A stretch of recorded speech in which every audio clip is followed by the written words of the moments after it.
do need difficulty. You cannot build resilience, you cannot demonstrate or grow resilience without some kind of adversity and stress. Ben, you're a former SAS soldier, you've got an MBA, and with your business, The Resilience Shield, you lead others to become the most resilient version of themselves. I always thought, when I thought of resilience, is just mental toughness, but that's just probably an element of it. What we were seeing was that they were having these really different reactions to stressors on the battlefield and then in the days, weeks and years that followed. And so we figured it couldn't just be about being a bit mentally tough and being a bit physically fit. There had to be other stuff at play. Do you feel on the macro that young men are becoming weaker?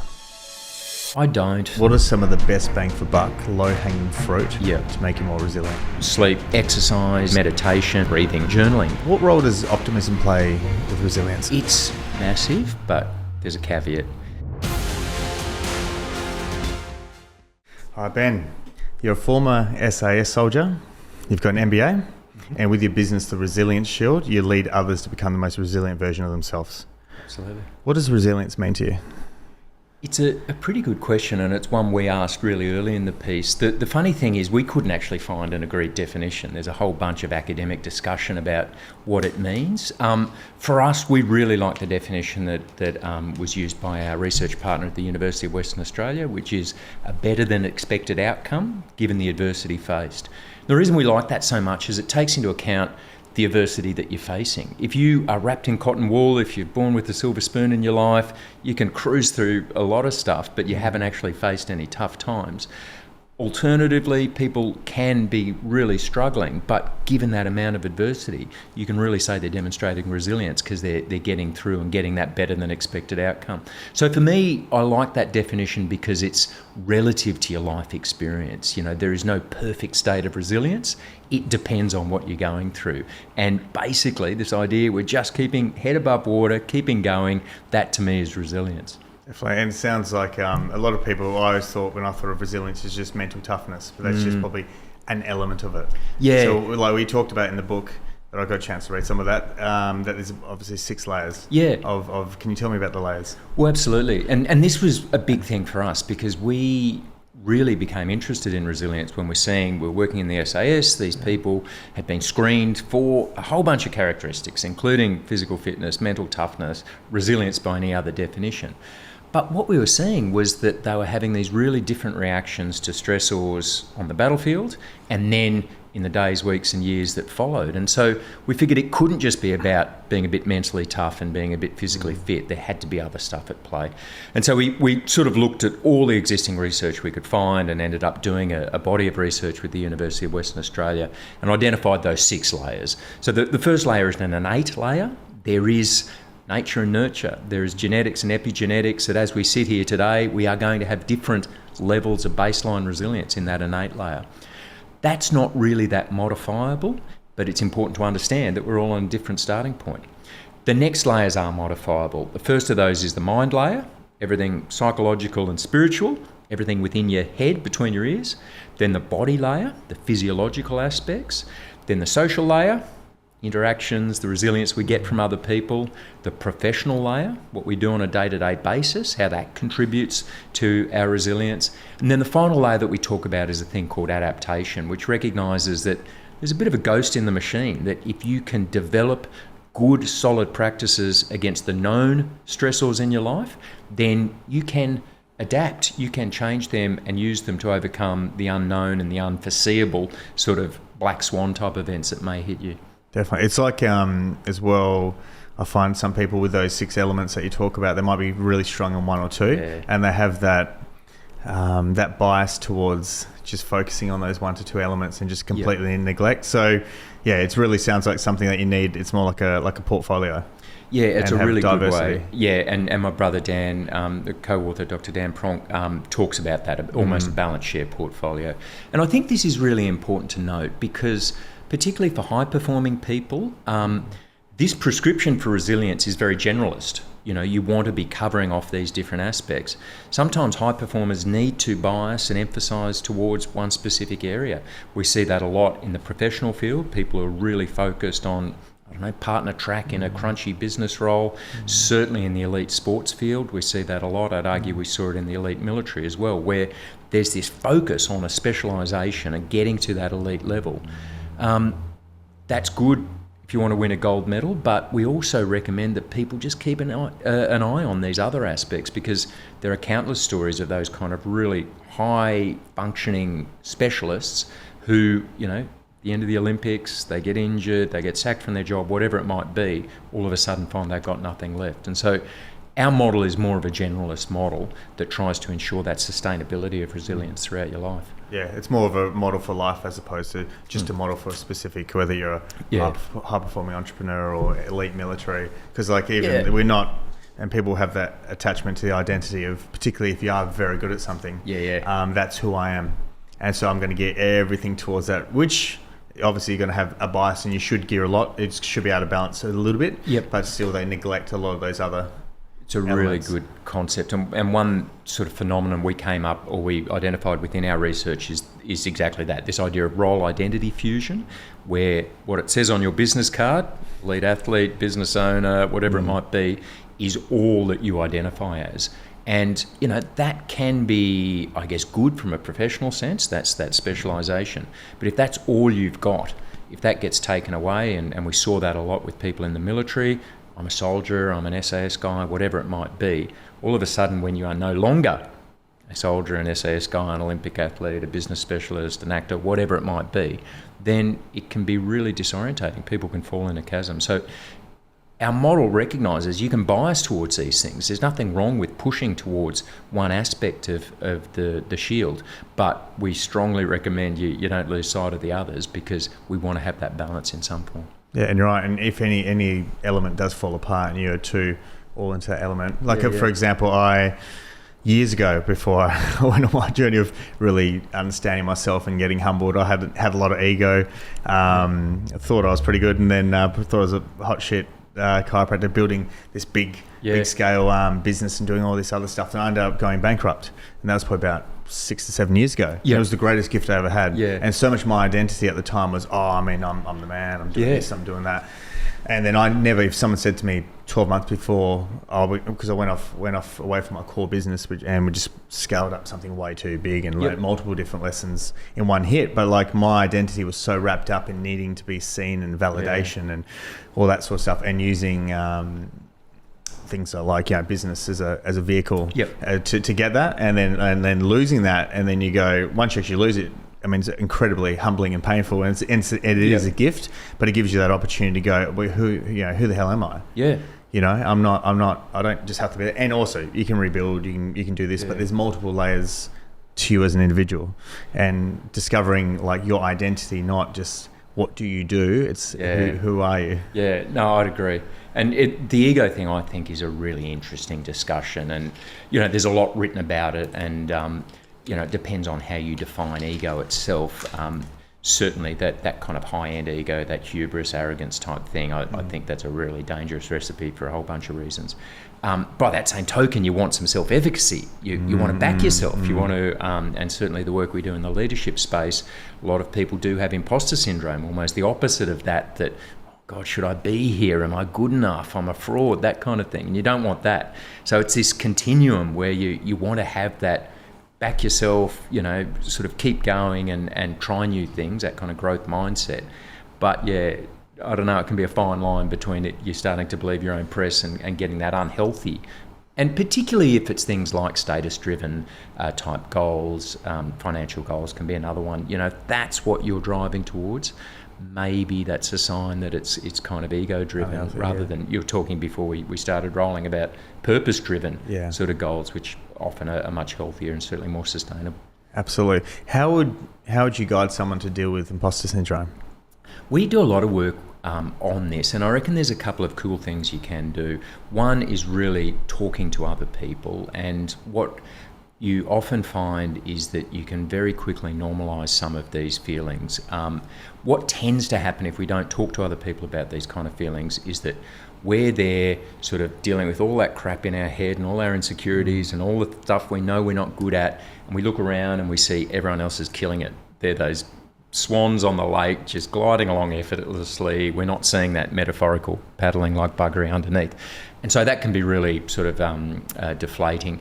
It is so funny, and in workshops that we do a lot of these activities where we get people to confront areas that they're struggling with. And it is hilarious how often everyone says, yeah, me too. It just normalises it in an instant. So that one thing, being able to have that discussion with trusted people, I think is a really big one. The other one, and this is a quote that I love, is to ask that question, if not me, then who? If you're feeling that imposter syndrome, I'm in this role, I'm not qualified, I shouldn't be here. Well, have a look around. Who is that perfect person? Who is that flawless genius that should be in your role? Everyone is just muddling through. Everyone's doing the best they can. There are very few people who are just killing it in all facets of their life. And so if not me, then who? Who else should it be? We just see this superficial highlight reel of what we think someone is without seeing the human behind the curtains. And the last one for me, the one that I sort of really like, which I think is it can be a sort of really important or a really useful kind of hack, is to treat yourself as if you were your best friend. So quite often our internal narrative, what we're telling ourselves about a situation, is really pretty negative. It's a really nasty sort of thing to say to ourselves. And, we go into these situations and we often advise people, well, get your inner narrative talking as if you're advising your best friend. So if your best friend was going into a role that they felt a bit unsure about, you wouldn't say to them, yeah, you're probably going to stuff it up. You suck at this. You're likely to get fired. Everyone's going to laugh at you. You'll be humiliated out of the room. You'd never say that to your mate.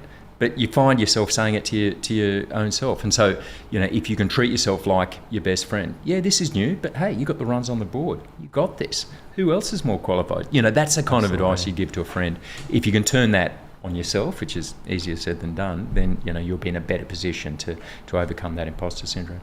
Definitely. And I think it's just, imposter syndrome is often just part of the process. It's as if you're growing and developing and you go from that level to that level to that level, you're eventually going to hit a point where you're like, whether it's in business, whether it's in as an athlete, whether it's in the military, and you're going to hit a point where you're like, holy shit, they're these people I used to look up to. Now I'm doing, at their level and doing what they're doing. And the thing is, it's just, we often are a lot more capable than what we give ourselves credit for. This point about normalisation as well, when you meet those people, they're not superhumans. They're just normal people that are giving it a crack, that are backing themselves, that are learning from their mistakes. And so that's really useful.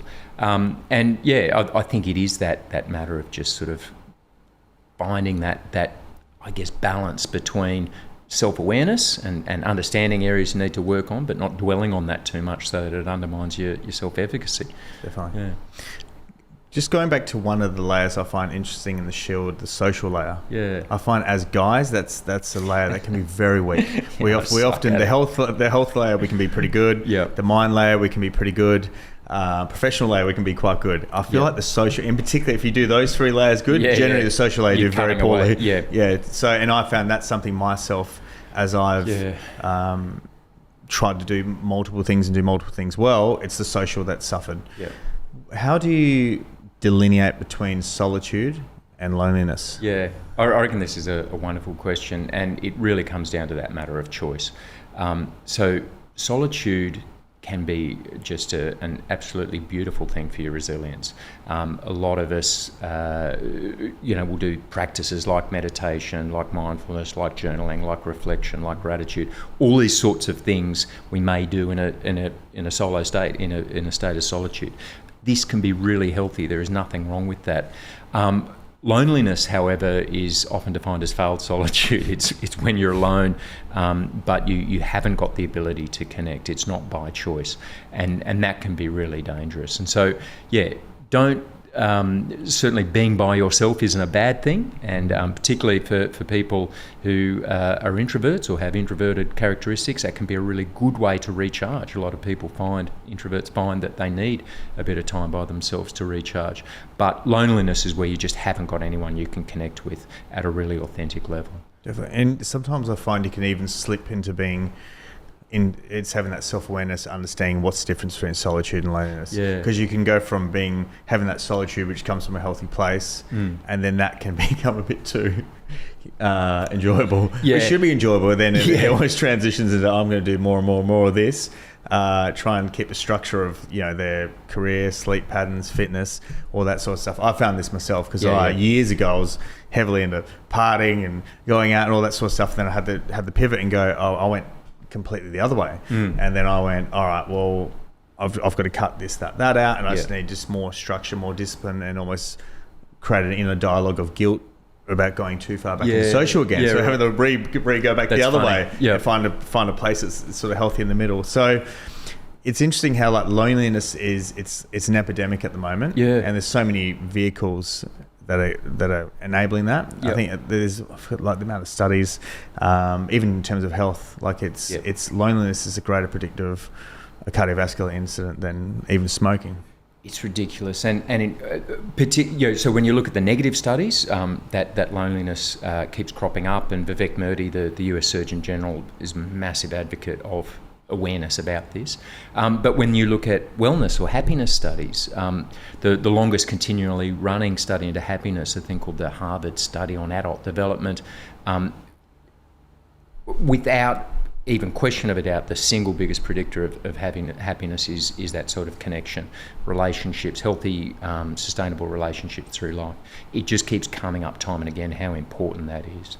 And definitely, and blokes, we were good when we were in our teens and maybe in our 20s, but once you build a career, have family, have kids, there can just be that slow deviation away from, they just lose that brotherhood as well. And I think a lot of times guys tend to want to have a vehicle to enable that. So either a sports team or, I don't know, poker golf or something. Or golf or whatever.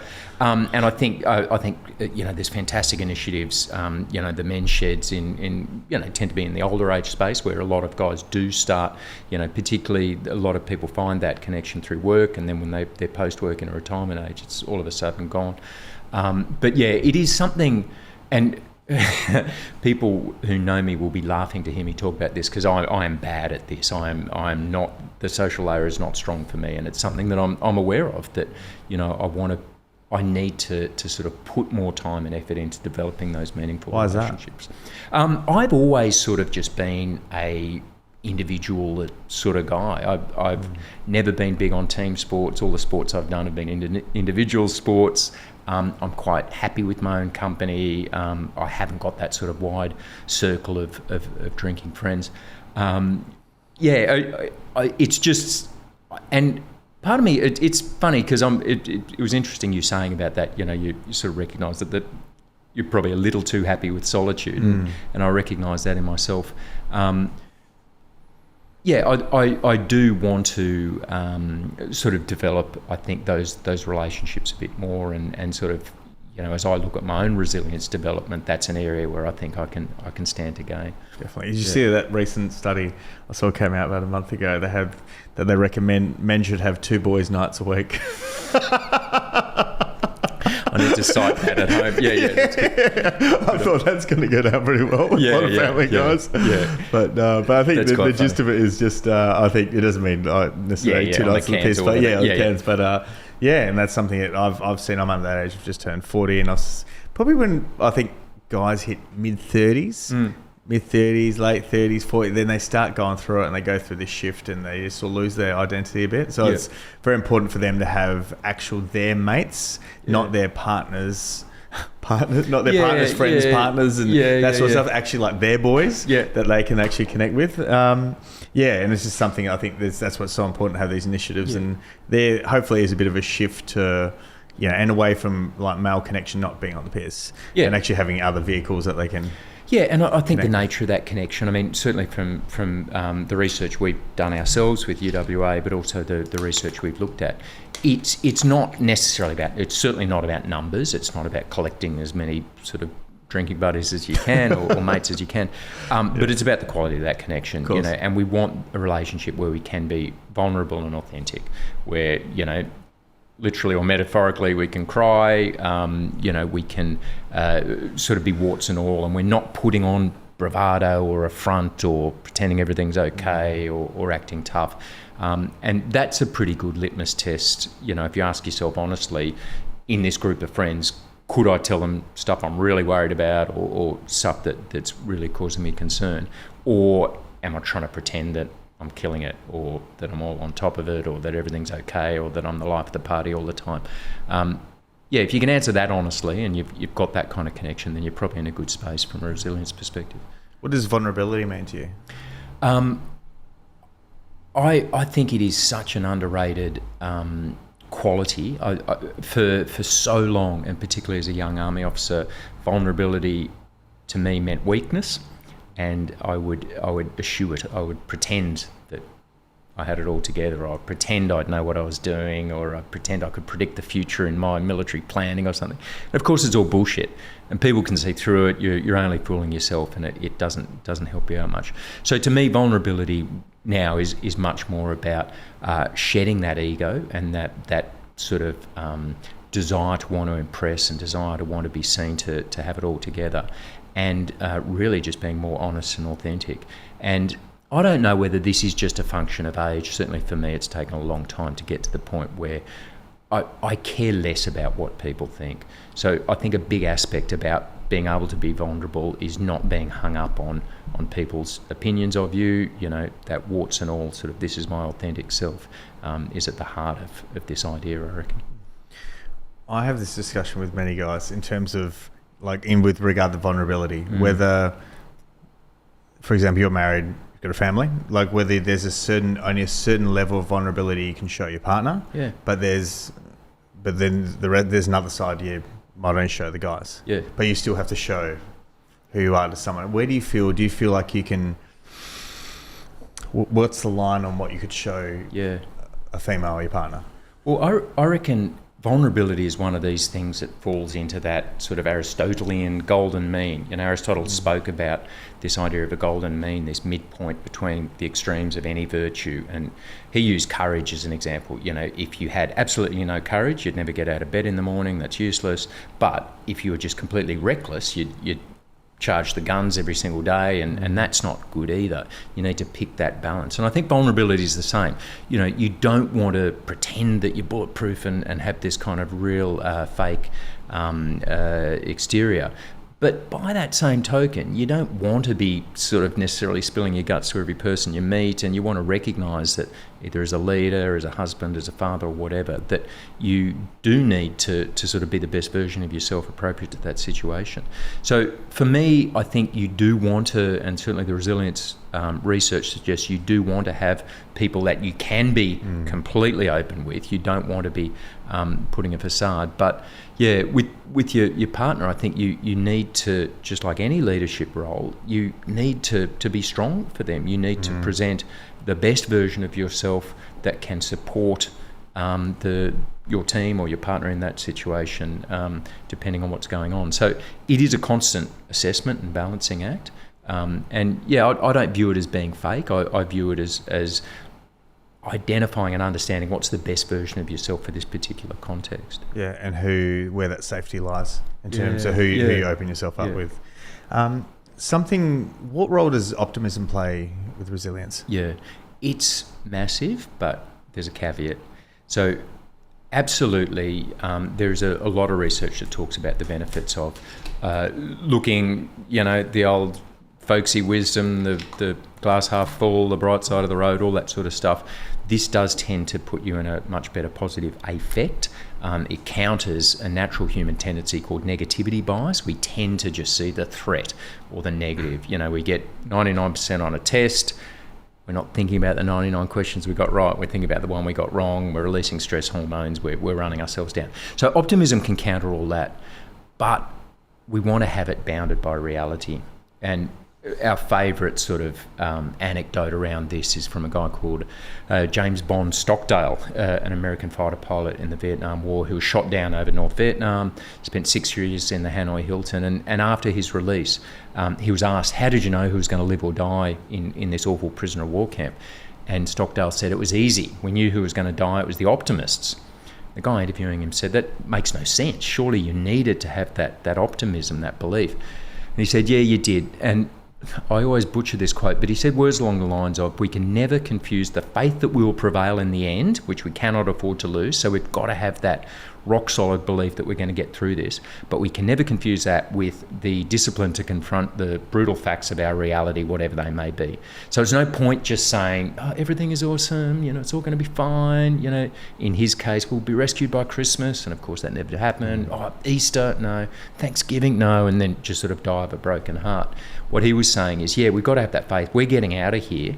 But in the meantime, we need to deal with the brutal facts of our current reality and get through it and address those. So optimism is really important, but it's not just this kind of fatalistic, oh, it'll all be okay, everything will be fine. It's about, okay, we're going to get through this, but we've got to knuckle down. We've got to face this shit. We've got to deal with this stuff. Definitely. Tomorrow will be a better day, but it can still be a few rough days. Correct. Yeah. And also I need to take an active agency in making it a better day. It's not just sort of, that belief that, yeah, it'll all work out. It's, I'm going to make it work out. Speaking of active agency, I feel like the victim mentality is now something that's just really growing, becoming more prevalent. And most people I find who have a victim mentality aren't actually consciously aware they have a victim mentality. Yeah. How would you... I try to avoid people with victim mentalities, but if someone was sort of, I guess, bound within your circle somehow that was heavily a victim, how would you approach or help them? I'd give them one phrase that a guy called Marcus Aurelius, a Roman Stoic and Emperor of Rome, wrote about 2,000 years ago, and that is, get active in your own rescue. I reckon this is the most brilliant sort of antidote towards that victim mentality. Some people do get a shitty run. There is no doubt about it. And some people do get a really unfair hand in life, or an unfair sequence of events, or unfair treatment at work, or whatever it might be. No one's disputing that. But what I love about Stoicism as a philosophy is the recognition that no one said it was supposed to be fair. There's no karmic scorecard that says, okay, you got, I don't know, treated really poorly by a boss at work, therefore the world owes you something. Like, that is a shitty thing to have happened. No one's doubting that. And you want to take recourse against that where it's appropriate. But you need to get active in your own rescue. You need to be the one taking charge of the things you can control to progress towards that better state. You can't just sit back and expect, I'm owed this, or I'm entitled this, or I'm expected to do this.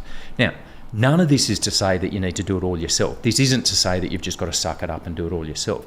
Getting active in your own rescue may mean getting counselling, getting financial advice, getting mentor advice, getting people to help you, being vulnerable, open, getting that social layer happening. It's not about just suck it up and do it yourself, but it is about you need to initiate it from yourself. And rarely, I can't think of any circumstance where adopting a victim mentality is going to be positive. Yeah.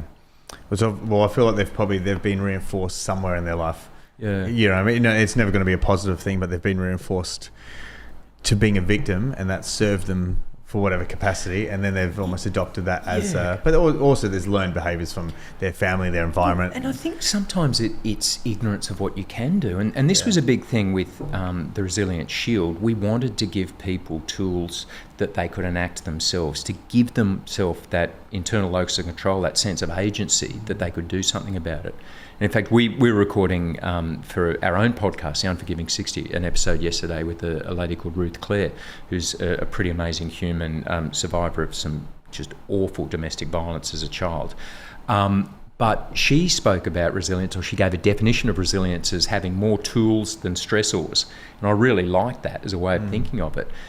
Part of victimhood is potentially feeling you don't have any tools to deal with the stressors you're facing. And if you've got some of these things that you can do yourself, even, just simple breathing, mindfulness activities, sort of meditation, let alone sort of strategies to deal with the specific problem you're facing, this gives you agency. This gives you something you can focus on. This allows you to get active in your own rescue, rather than thinking, well, I've got nothing, I've just got to wait until someone comes and saves me. You just mentioned a few of them then, but I was just going to ask, what are some of the best bang for buck, low-hanging fruit to make you more resilient? Sleep, absolute number one, in terms of just overall perspective, physical health. It's the pillar of the body layer in our research. That is a really big one that we tend to underdo. And, Interestingly, the contemporary science is really starting to learn a lot more about sleep. There's a fantastic book called Why We Sleep by Matthew Walker, which summarises a lot of that stuff. So that's a massive one. For me, exercise is enormous. Everyone I speak to who has got some kind of regular exercise pattern talks about it, not just in terms of the physical benefits, but also the mental benefits of having that as part of their life. And then two that I found really, really useful.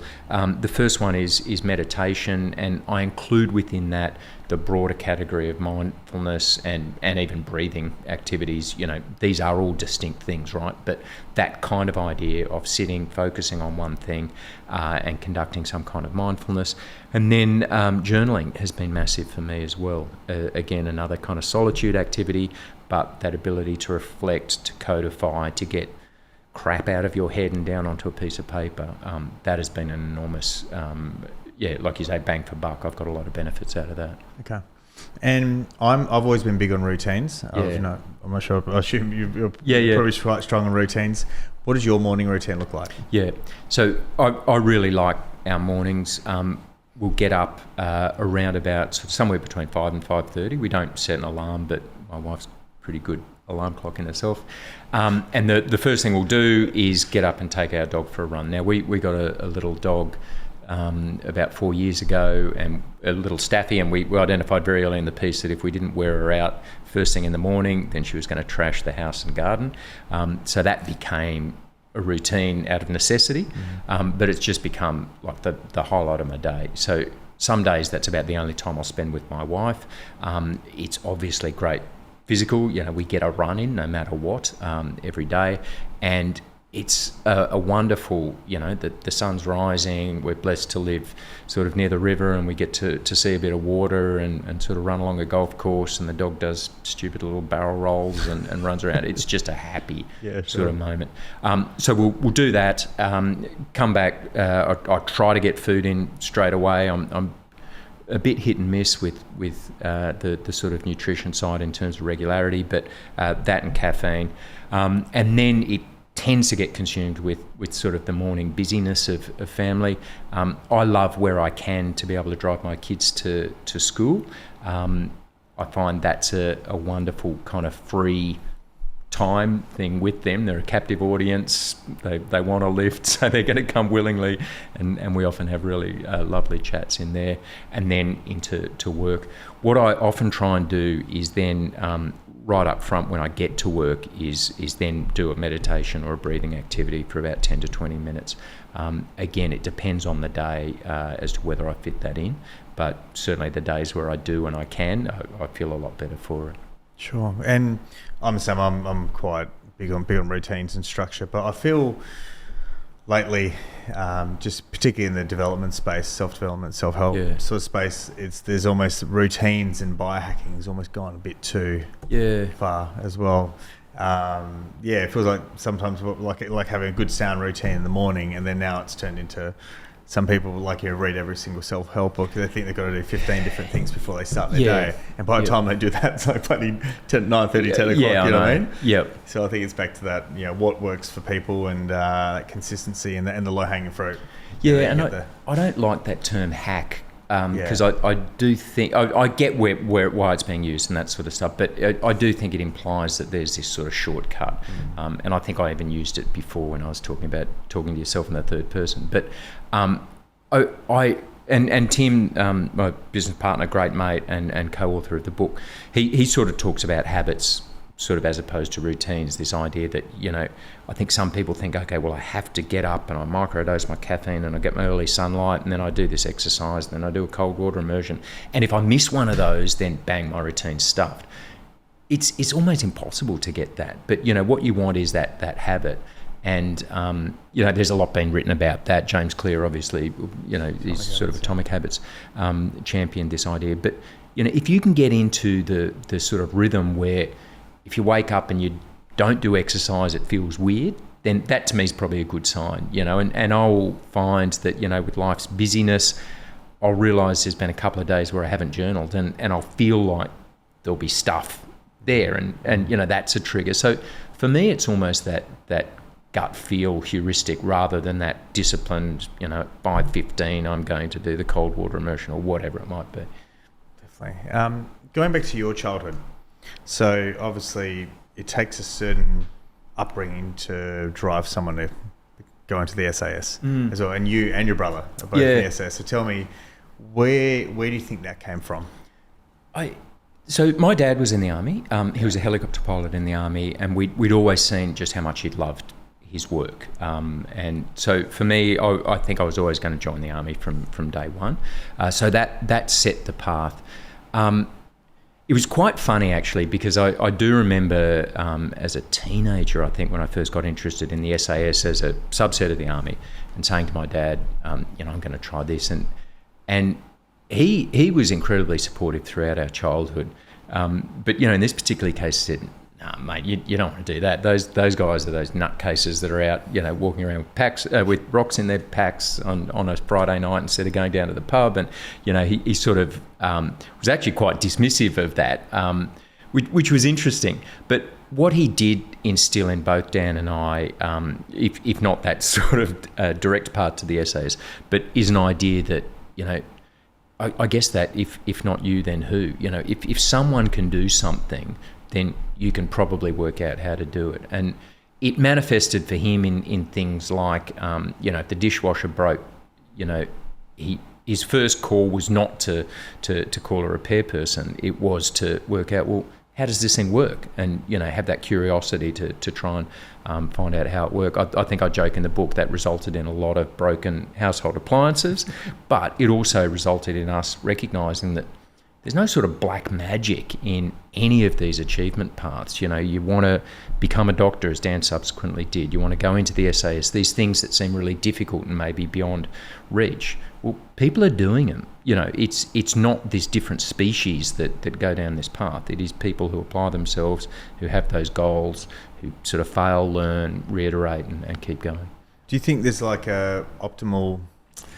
I guess there's all elements of childhood trauma, and that's a very relative term, and like resilience is a very relative term depending on the person. So do you feel there's like potentially an optimal level of trauma that drives someone to become a high achiever, but not too much trauma that it's just wrecks them?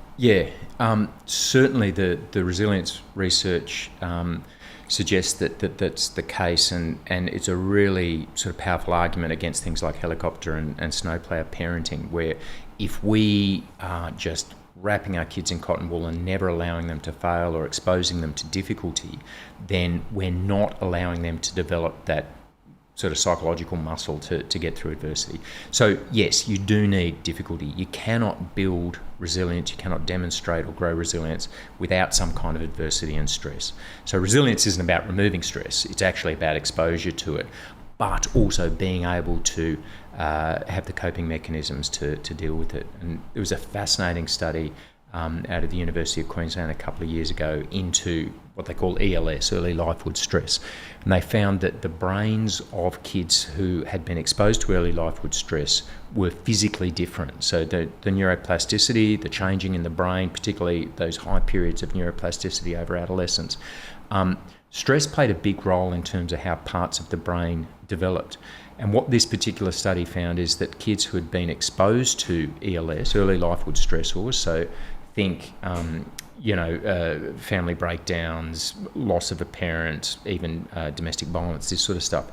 If they'd been exposed to this stress, but they'd had some kind of supportive environment that could help them deal with the stress, that could give them coping mechanisms and tools to get through it, their brains actually grew back stronger. It was almost like going to the gym. You break down a part of it through stress, but with nutrition and recovery and rest, you can build back stronger to accommodate. That same sort of mechanism seemed to happen with those kids who had the ELS but were supported through it. Tragically, kids who didn't have the support, so think really dysfunctional families, no strong parental role models, intergenerational violence or poverty, systemic disadvantage, these kind of situations, they had the stress, the muscle broke down, but it just didn't have the environment to recover, and so they had less ability to deal with adversity through life. And again, we come back to that discussion about victimhood. There are people who have been set up to fail by never having the tools, never having an idea of how you can get started in getting active in your own rescue. And so, some really interesting stuff about that level of adversity as a kid. What role does spirituality have in resilience? Yeah, I reckon it's massive. And whether that manifests as kind of theological, religious spirituality, or just, I guess, a belief in things like, beauty, in things like a greater good, in things like a moral compass, an idea of right and wrong and what you believe is right. I think this is an enormous component of resilience. I find it really interesting and one that none of this is black and white. We talk a lot about a key component of the mind layer being a thing called an internal locus of control. So the belief that you have agency and that you are sort of in the driving seat of your life. And this tends to correlate with strong resilience and better life outcomes. On the other hand, you also see people who get a lot of resilience from almost a completely external locus of control. So there's religious fatalism that it's God's will, or God has a plan, or inshallah in the Islamic sort of version. This can give people a lot of resilience and belief and sort of faith as well. And so I think no matter which way you cut it, whether it's a sort of religious brand or whether it's a secular sort of version, I think some kind of spirituality, some kind of belief in something greater than yourself and an idea of a greater good, as well as, I think really importantly, an idea of just beauty, accepting just the amazing beauty that is around us on a day-to-day basis. This is a really important component, I reckon. It's another thing. It gives us more grounding. I think gives us a bit more why. Yeah. Connection to purpose. And to a degree as well, as opposed to someone who's completely thinks it's all, we live our life, then we're in the dirt and it's done. Yeah. And it's very mechanical. It's all, I feel like there's less, they're more likely to go, they're not going to have that view of life and the beauty of life. Yeah. So I think it's very, just it's matter of fact. Well, even back to our discussion on the social connection, I mean, if you were completely transactional and believed it was just all a mechanical sort of process, you probably wouldn't do nice things for other people. You'd probably distill back down to a very sort of insular view that, I'm going to get what I can and I'm going to look after number one. And I think, a big element of any kind of spirituality is being a good human, doing nice things without an expectation of reciprocation.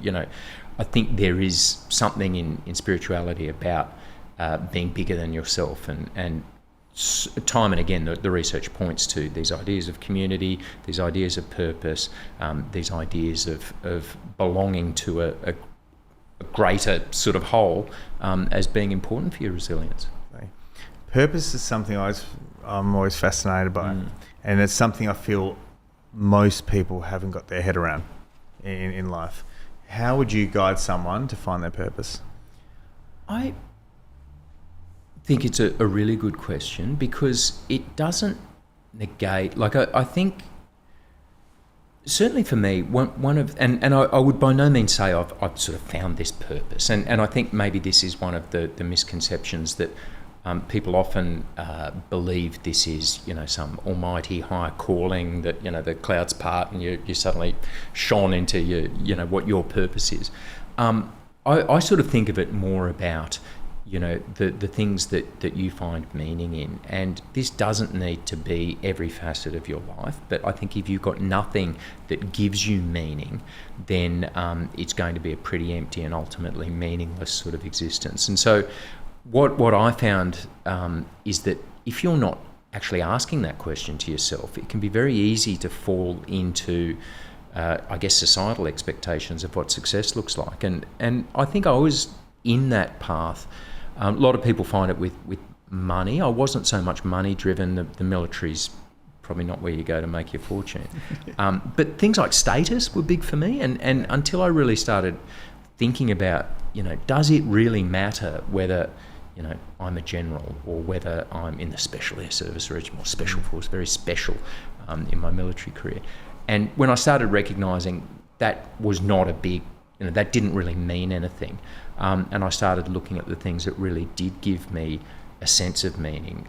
They were things like autonomy, things like the ability to choose my own path, and linked to that, things like the ability to help other people. And this is one that comes up so often, it's almost cliched, but there's something in that, and again, links to this idea of spirituality, that there is something very meaningful about helping other people or doing something that kind of makes the world a better place. And once all those things started to line up and I started to reflect on those, it was interestingly at that transition point where I was deciding whether I was going to get out of defence, and if so, what I was going to do.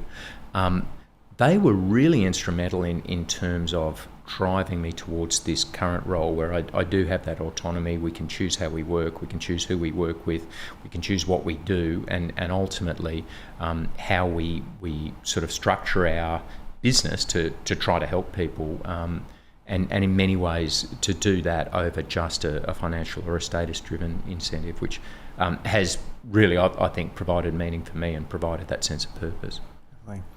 We talked about purpose. Another thing that's interesting, and you sort of reading between the lines, you're talking about it just then, was sort of values. So what are your personal values? Yeah, I think this is another really important thing to reflect on. I am, and there's some great work. We partner with an amazing researcher, Dr. Jo Snedden, who helped us a lot with the Resilient Shield research and continues to be a great friend. She does a lot of work with an organisation called the Values Project. She's based out of UWA but does a lot of work internationally on this. And they talk about these sort of 11 universal human values. And they've got a wonderful sort of assessment you can do to work out your own values. And it's interesting, there's no good or bad values. Some of them are based on things like self-enhancement and sort of hedonism and excitement and achievement and that sort of stuff. Others are based on more universalism. I tend to trend towards the self-enhancement ones, the achievement, the drive and that sort of stuff. And I've recognised that it's important to align that with the stuff I'm doing. I need to have sort of goals. I need to have things I want to pursue either in my personal life, my physical, training, in my work. But it's been interesting reflecting that a lot of that, I also want to have things like that autonomy, that ability to spend time with people I love, and that ability to help other people. And we really love being able to do sort of pro bono work. We really love being able to do work that we think does help different organisations. And that has really sort of crystallised as a result of having a look at what are my values. And, even to the point of doing that values project test can be a really good way of any individual just reflecting on, what is important to me. Definitely. Would freedom and growth be up there with you? Yeah, growth definitely, and I think this is really important. And that growth mindset concept was massive for me. That turning point in my life as I was getting out of the military, it coincided with doing a growth mindset test, which actually said I was pretty fixed in my mindset. A lot of that was to do with status and not wanting to appear to fail and being scared of trying something new in case I wasn't special, in case I wasn't good at it. And once I got over my petty little ego, and a big part of this is realising no one gives a shit. No one cares whether I fail. It's all in my own head. It's all my own ego. And so yeah, more and more that idea of growth and being able to try and develop on new things. Freedom is something which I think blessedly take for granted. It's not something I actively think about, but I think that is because we do live in a country where we are ridiculously free, not just in a sort of physical sense, but also in a sort of societal acceptance sense on a relative scale. It's a pretty good place to be. Definitely. Authenticity. Yeah. That's another thing I find it's very interesting. It's very uncomfortable to be truly authentic. Yeah. And I find it's almost like authenticity and growth are the ones I've been wrestling with lately. Everyone wants to be authentic and everyone wants to grow. Yeah. But there's a lot of discomfort that comes with both of them. Yeah. And I find... And almost a tension between them sometimes. Yeah. Directly. And people, and it's something that I found, particularly as I've shifted in the last few years from being, having a good chiropractic practice, and my identity was, for a lot of people, was around that. and then shifting into doing more content creation and traveling around the world, and then now doing podcasts and shifting into a different space. Yep. I've got to really see people around me how their behaviour's changed in terms of with what I'm doing. So, and that's something that's with growth. As you do grow, and you're genuinely trying to become a better version in whatever sort of capacity you're trying to do. But in doing that, often you'll trigger the fuck out of people along the way. Yeah, and people's own internal projections and that sort of stuff. And I guess the difficulty with growth, one thing is obviously growth is difficult in just the sense that you're trying to do harder things to get better. Yep. But that's great. But the almost the darker side is the people, not everyone around you, but there's going to be a reasonable amount of people around you that your journey of growth is really going to be a reflection of their lack of growth. Yeah. And that's going to upset them, and inherently they can't necessarily process that themselves, but they'll project that onto you in terms of, whether it's, oh man, you sure you really want to go off and do this, or set another business up, or you're pretty good at the moment, you don't need to do that, or whether it's shooting down. It's I suppose you'll get some people that will, I guess, they'll love you for who you are and your growth. Other people, they'll be inspired by your growth, which is probably more other people with growth mindset, or the ones with a fixed mindset that will get triggered by it. Yeah, I think, and that rolls back into, I think, authenticity in terms of just being, the more authentic you are, you're comfortable with who you are and in your own journey. As long as you're comfortable that you're doing what you're meant to be doing, and you're cool with what you're doing, like other people's opinions doesn't matter. Yeah, and I think none of these are kind of binary definitions. No. It's not authentic or inauthentic. It's not growth or fixed. These are continuums that we find ourselves on. And the thing I find really interesting about authenticity is that I don't actually think there is one authentic Ben Pronk. I think I actually believe it's healthy to have a number of identities, and there is definitely a work Ben and a home Ben and a sports Ben or whatever it is. I collect the whole set, but I think it's important to recognise that you're not fixed by that idea of authenticity, and so constantly asking those questions like, well, who am I? What's important to me? What are my values? What are my goals? I think constantly reflecting on those is really important, but also recognising that that tension between growth and authenticity. There can be a tendency to think, well, by growing, I'm doing something I've never done before. Ergo, this is not authentic, this is not me. And so, it's sort of almost this cop-out. Oh, it'd be inauthentic of me to, start a podcast because that's not who I am. You don't want to fall in that trap. And there's actually, for people who are interested, there's a wonderful HBR article by a lady called Herminia Ibarra. So she's a leadership researcher out of INSEAD, called The Authenticity Paradox, which talks about that idea of, well, how do you become a new you while still being authentic to who you are, and who are you in the first place? Yeah. And she talks about this idea of being a chameleon. You're still the same lizard, but you're trying on different skins. She talks about being playful with it. This isn't the end of the world. You're trying new things. You be a bit humble, have that sort of ego. She also, and I find this really interesting, she also advocates that fake it till you make it. And faking obviously is the opposite of authenticity. But what she's saying is it can feel fake to try new things, but give it a go. Try this new version of yourself on. And I think your litmus test, as long as it's true to where you want to head and it's in line with what you identify as your purpose, then it's not really fake. It's just a different chameleon skin, a different version of you. Definitely. We were talking before the podcast about the comfort crisis, and has a bit of an epidemic of that sort of coming to society. So, do you feel on the macro that young men are becoming weaker? I don't. I think there are a lot of societal drivers which make it easier. Will make it rarer to do hard things, and I think fundamentally that's this sort of human evolution, that we want to strip away all this stress and hardness and out of our life, and unfortunately there's a lot of baby in that bathwater, as we said before. I do think increasingly there is a tendency to flee to victimhood. I think there is a tendency, and I think it comes from a really good place. I think we're not putting up with just bullshit bullying and that really domineering sort of version of masculinity that just beat people into submission. We're calling that shit out a lot more, which in all sorts of quarters, all sorts of levels of discrimination, that's not being stood for anymore. But I think along with that, in some quarters, there has been a tendency to go straight to that, I'm being bullied, I'm the victim, someone needs to fix this. Now, I think that idea of getting active in your own rescue is important here. You know, if that is the case, if someone is being a dick, then yeah, absolutely, we don't stand for that. We want to do something about it. But we also want to look what's in our power, because adopting a victim mentality or sort of adopting this position of weakness, I believe isn't good for anyone. It's certainly not good for the person who's dealing with this stuff. What we believe they should be doing is looking for areas where they can get agency. Okay, I've got this person doing these unjustifiable things against me. What can I do? Okay, I can look for areas where I can build my self-efficacy. I can look for channels where I can legitimately redress that particular behaviour. I can look for areas where I can progress both my physical and my mental health.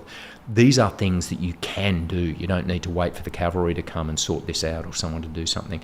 So I don't think young men are getting weaker. And as a really quick anecdote, it's a story I've shared before. I remember the last selection course I worked on as a member of the SAS, so I was instructing on this course. And we saw these kids, and they felt like kids because I'm old, come on this course, and they were all on their phones and they were posting selfies and they were doing their hair, and I'm thinking, beauty, we're going to eat you guys alive. This is brilliant. But within 24 hours, they were just the same hard, focused, determined, brilliant Australian soldiers that have been on that course the last 50 years. I don't think there's this fundamental flaw in society, but I do think there are some pressures. I think sort of social media is a really, I mean, we are experiencing the first generation of digital natives, and we alluded to this in the chat before as well. I think this is presenting challenges to the way we perceive the world, the way we perceive ourselves, the way we view what, in the men's case, what masculinity should be like.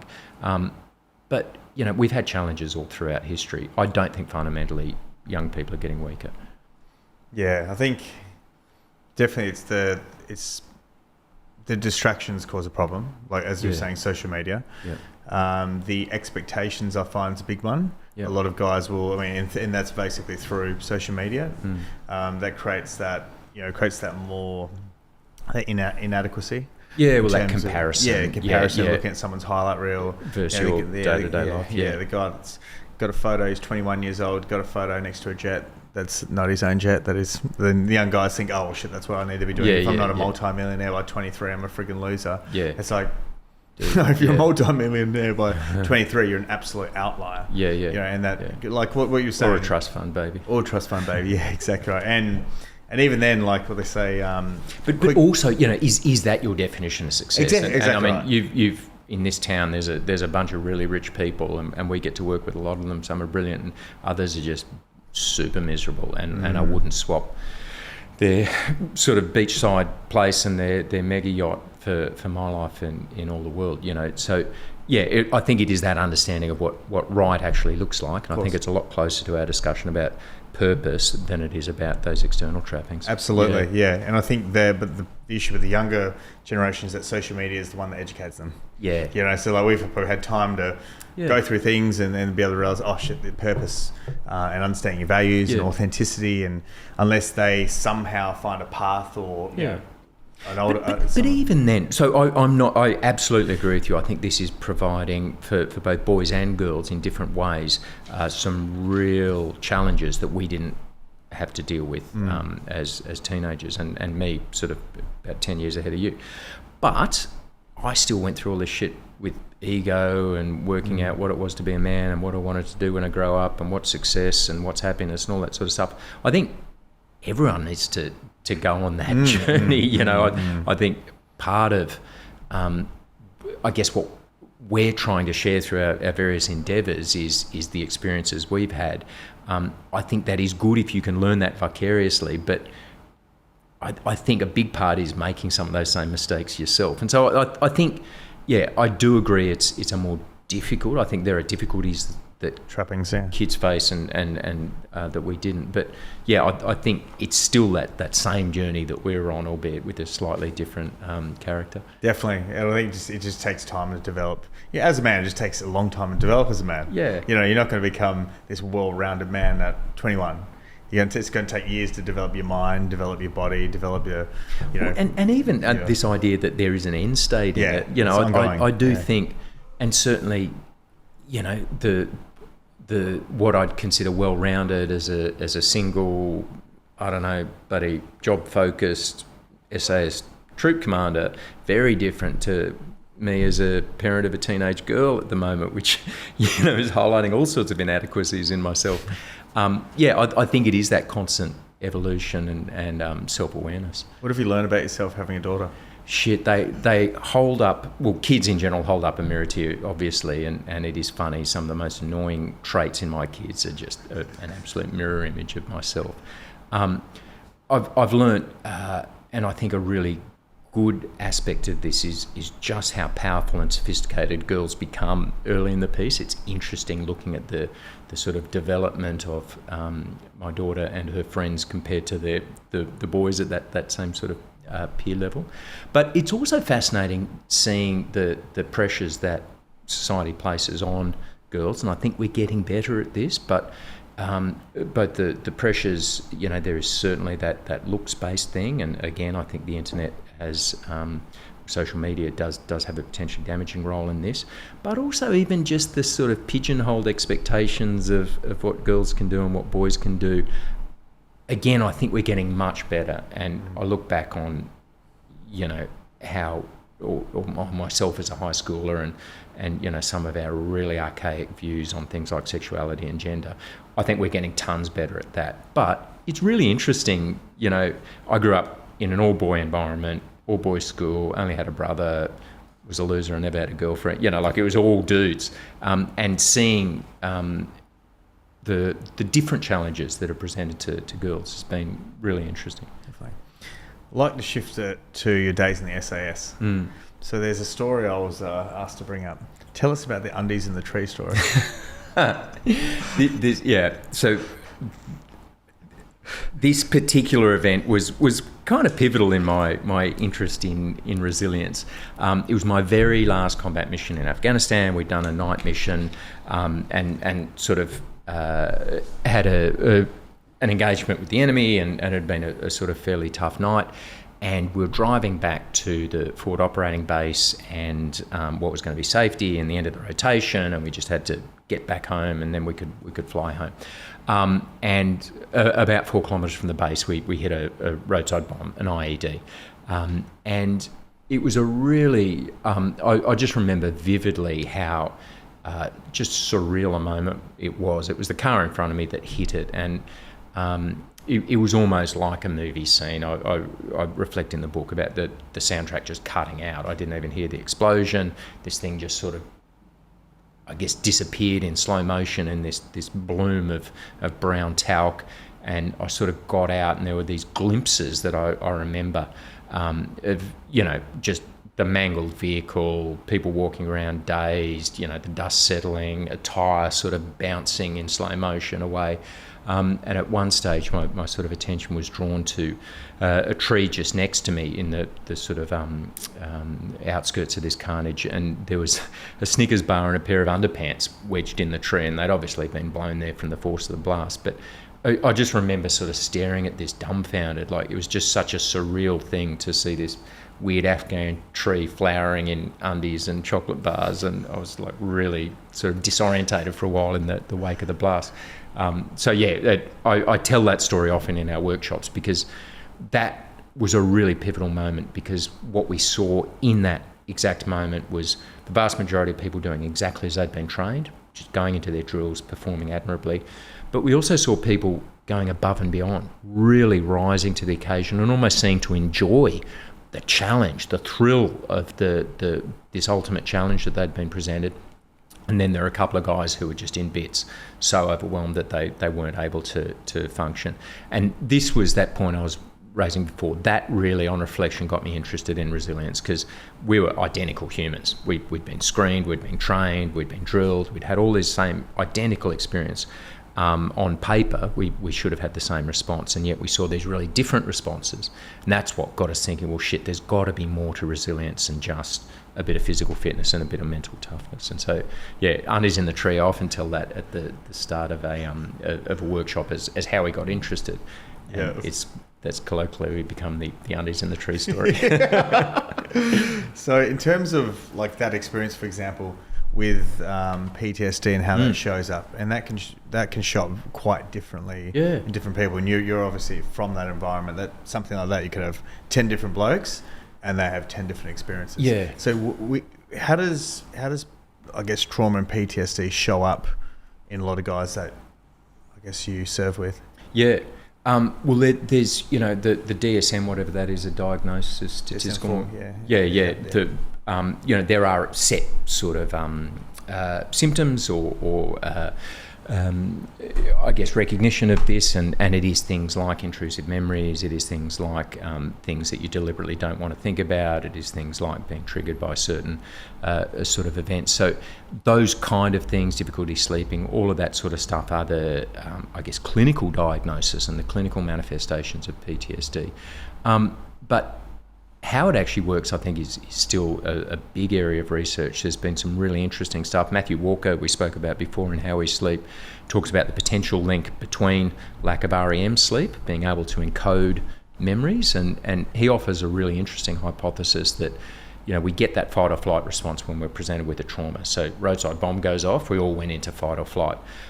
What should happen is you then process that and transfer it from your sort of working memory into your hippocampus, such that I can still think back to that day without getting a visceral response. And like I'm sure you can think back to going on a roller coaster ride, or if you've ever been skydiving, or if you ever watched a horror movie, you can think about those events without reliving that response. And what Walker offers as a potential hypothesis is that PTSD sufferers maybe haven't processed that memory in the same way, so that if they get a trigger that brings back that memory, like a car backfiring or the smell of raw meat or whatever it is, they go back into that visceral response, which I think is a really fascinating, the neuroscience behind how some of this is working.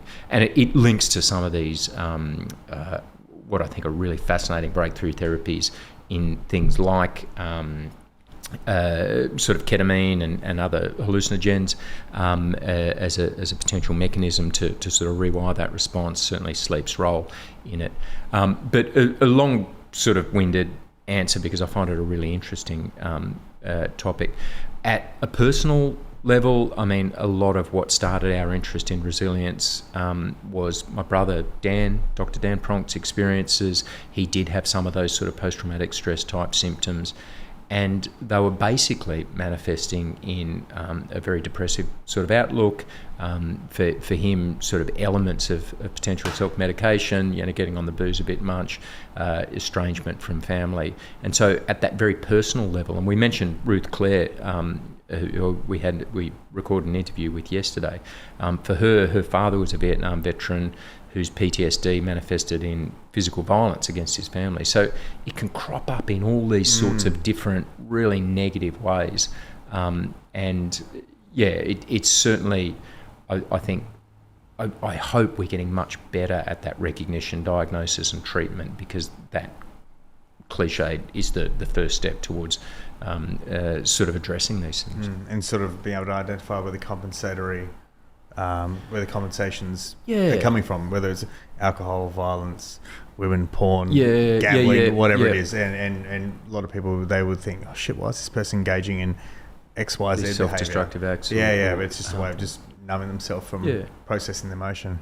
I think particularly for a military cohort as well, that you spend all this time, and militaries for centuries have been really good at getting sort of big heterogeneous groups of people and just smashing them into one identity, one mindset, a lot of instinctive training, a lot of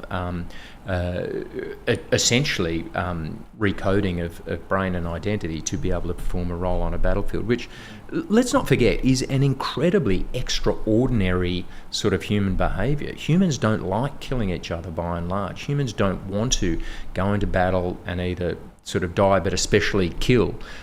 So armies need to be able to train people to be able to overcome those sort of natural inhibitory tendencies. And there's a fantastic book called On Killing by a guy called Dave Grossman, who tracks some of these training methodologies. You know, pre-World War II, they'd practice shooting at round targets, and they'd find that when people got in battle, they wouldn't want to shoot a human, they'd shoot away. A lot of people would cycle their weapon and not fire, or deliberately fire high. As training evolved, we started getting what's called figure 11 targets, you know, so human-shaped targets that would pop up fleetingly, and you'd get that instinctive human, bad guy, bang. And you get that instinctive training that sort of overcame those natural human tendencies. So we've got this, in a military cohort, this group of people who have been deliberately trained to be hypervigilant, to have that kind of tendency towards a fight response under pressure, and without appropriate deprogramming at the end of it, these things can carry on, particularly if they're associated with trauma during the service. That leads me into how did you reintegrate back into society? So this concept of purpose and meaning that we spoke about before was so critical. I think particularly in a unit like the SAS, but I think in any military organisation, you know, you are part of that induction and indoctrination sort of process. Is you are part of something bigger than yourself. There's a bigger purpose, there's Queen and Country, there's mission, there's all that sort of stuff. And that becomes a real sort of pillar of what you're doing. A lot of people, particularly if they leave at a time or for a reason that's not of their choosing, they suddenly find they don't have that anymore, and they can become very rudderless. And for me, I was really lucky in terms of, I guess, having Tim, my business partner and good mate in my life, as a sort of backstop and being able to start what we've started, because I was able almost seamlessly to transition that sort of purpose I found in the military to purpose I found in developing this business and doing what we do now. So I, in hindsight, was very lucky to have him, but to also have that transition into that role. I think a lot of people who do get out without something to go to and without another sort of meaning to sort of attach themselves to can end up feeling rudderless, feeling purposeless, and it can ultimately end up in some very dark outcomes. Did Tim leave the SAS before you? He did. He did. Yeah, so he went through that process before So he was one of my early bosses when I first got to the unit. He got out probably about, I think it was 14 years before I did. So not only had he sort of gotten out, but he'd also got a ton of commercial experience, which really helped backstop us developing the business. And yeah, I'll be forever grateful for him, to him for not only providing that sort of idea and opportunity to start something ourselves, which, as I mentioned before, has been amazing, but also just for his tangible skills. You know, it meant I had this massive safety net as I was getting out in terms of his skills and him as a human. Definitely. What transferable skills did you learn from the SAS that you've been able to incorporate into a commercial setting? Yeah, well, so I mean, our three big pillars are leadership, resilience, and crisis management, and all three of those, I guess, are underpinned by stuff that we've learnt in the SAS. For me, it's been funny that some of the more kind of intangible ones have been really important. The ability to speak confidently, I think you get that. Particularly as a military officer, you know, from day one, you need to get up on your hind legs and give a set of orders. And, you know, if you look at that from a big perspective, often those orders are telling people to go into a position where they could be harmed, where they could have to kill other people. This is kind of weighty stuff. And if you're not, I guess, confident in how you're delivering that, if you haven't got the sort of planning to back that up, then it's a very difficult thing to do. So you're almost sort of instilled this idea that, yeah, you want to have your shit together before you're telling people to go into harm's way. And when you are actually in the act of telling them that, you want to do it in a way that instills confidence. It's not like, Ron, could you charge a machine gun this? It's going to be a bit sketchy, but we'll try and back you up. I can't guarantee, but we're going to try. Like, there's no certainty. It doesn't work. You know, you're not going to feel very confident. No. So that idea of being able to sort of plan, being able to develop some kind of action in an ambiguous environment, but also being able to communicate that in a way that inspires or gives confidence to other people. it doesn't fit neatly into a tangible sort of degree course or formal education, but I think it's a really important skill that you get from the military. Definitely. And in terms of like high performing teams, the SAS is a very, very, very high performing unit. What are attributes of a high performing team? Well, one of the biggest ones I reckon is heterogeneity, having different voices and different skill sets. And I think if you unpack that for a second, everyone says, yeah, got it. You've got to have all this diversity and inclusion and all that sort of shit. But none of that works unless you have a psychologically safe environment. There's no point in having all these different backgrounds, all these different skill sets, if everyone's too scared to speak up or to challenge the status quo or to offer a contrary opinion. So one of the most important things you need to have is an environment where people can speak up, challenge the norm. And often this manifests as asking what may be perceived as a dumb question, what may actually be a dumb question, but in a place where there's no fear of ridicule, where people can, okay, yeah, no, we've tried that before, it won't work for these reasons, but, keep those ideas coming, this kind of environment. And so I am an incredible advocate in my sort of leadership training for inclusion and diversity. And I really want to champion the fact that this is not about box ticking and having the right genders and backgrounds and demographic characteristics. That is definitely part of that. But if you've got all of those things, but everyone's too scared to express what they think or to share their experience or their different perspective based on those characteristics, then you haven't got diversity. And so psychological safety, I think, is just this absolute sine qua non, without which nothing. It's the bottom line pillar of a high-performing team environment. Like allowing them to fail, trust, contribution. Yeah, because even if you're... That's what I've found in my business as I've built my team. You can't just be like, you have to lead as a leader. You got to be on purpose and be very clear. But still listen to the person who's, lower down the food chain or whatever you call it, however you call it, and not there, because they can give you some great insight. Well, and also, if you've built that team, they've probably got a skill set. You were talking about your office manager before. I imagine she's got a skill set that you probably will never have. It's certainly the case in our environment. Thank you, Jen. Thank you, Emily. But yeah, to have that sort of hubristic view where this person is below me on the hierarchical ladder, therefore they can't contribute. It's. I mean, even when you say it, it sounds ridiculous. But you do see it manifest. You do see it play out. Yeah, exactly right. And everyone's just having a safe space for feedback.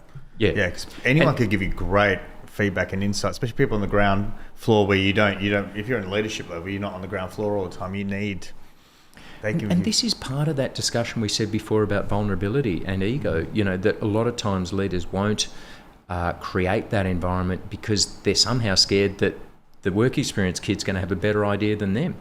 And that's a cool thing if the work experience kid's got a better idea. I often joke, you want to include that and then take credit for it. No, don't take credit for it. But, the idea that there is a space for them to not only contribute that better idea, but I think the really important and really realistic thing is that maybe the work experience kid doesn't have a better idea and he or she is going to ask, or they are going to ask dumb questions. We've got to allow them to do that, because the second we start ridiculing, and even those micro expressions, rolling the eyes or a little smirk or whatever, it's just going to create that environment where people don't feel safe to express an opinion, to ask a left fielder, and to get that extra idea out there. What are your thoughts on Goggins?